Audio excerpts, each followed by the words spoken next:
Well, it was ripped out in the 1950s by a family named the Cohens. The Cohens moved into this house, and they turned the upstairs into apartments and the downstairs into what they called Lady Jane Dress Store. So there was a women's clothing department down here, if you can imagine that. Pretty incredible, all right? Well, one of the things that they had to do to open up more display space was rip out the dumbwaiter. But they had to do more than that. They had to also tear down 2 load-bearing walls. Well, that doesn't seem very smart.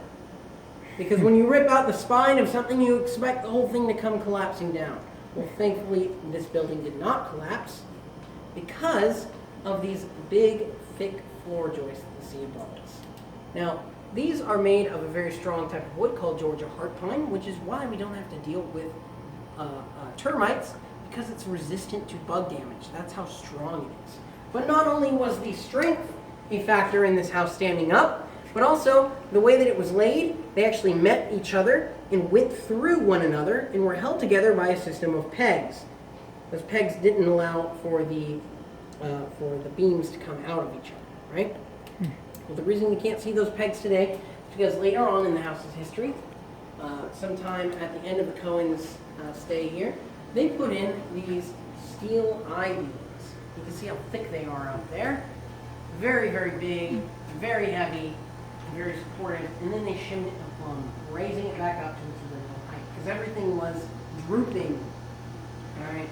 Now, we'll talk a little bit more about the steel I-beam and the repercussions of that when we go right over here.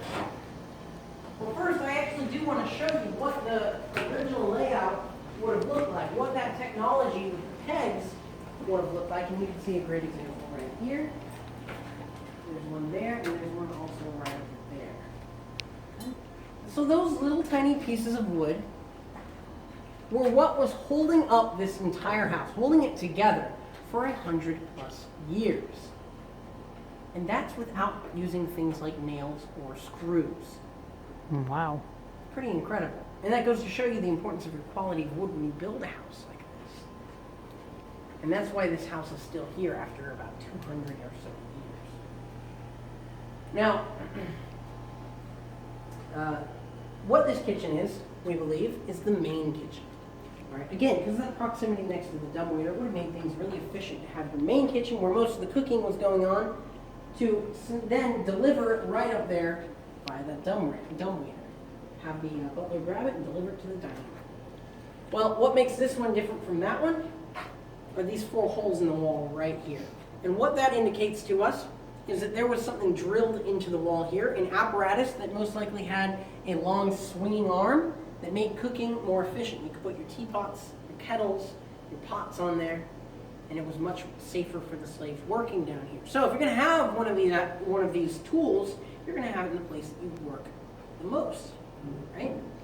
So that's why we believe this is the main kitchen. Now about these floors. The floors may look original with the brick, looks very vintage, but it is not the original flooring. The original flooring would have been this deep or nice cool slate material that would have aided in the cooling process again.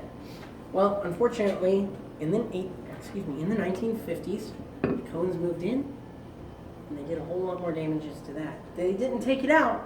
They actually just paved over it with cement. Really? Because remember, this is the inside of a store in the 50s. All right? They didn't want these things in here. Oh. Just kind of sad. Wow.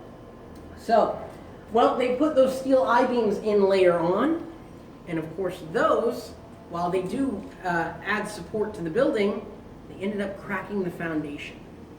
Well, now the foundation needed to be reset. So the workers had to go through the floors. They were pulling up chunks of cement, on the bottom of which was that slate material. So that was completely lost. It's gone. Well, now these workers have to replace a floor. You can see the snowball effect from just knocking down 2 walls. Yeah. Right? Mm-hmm. Well, modeling. Absolutely. Well, they find the solution in the next job that they do, which was deconstructing Lady Jane's storefront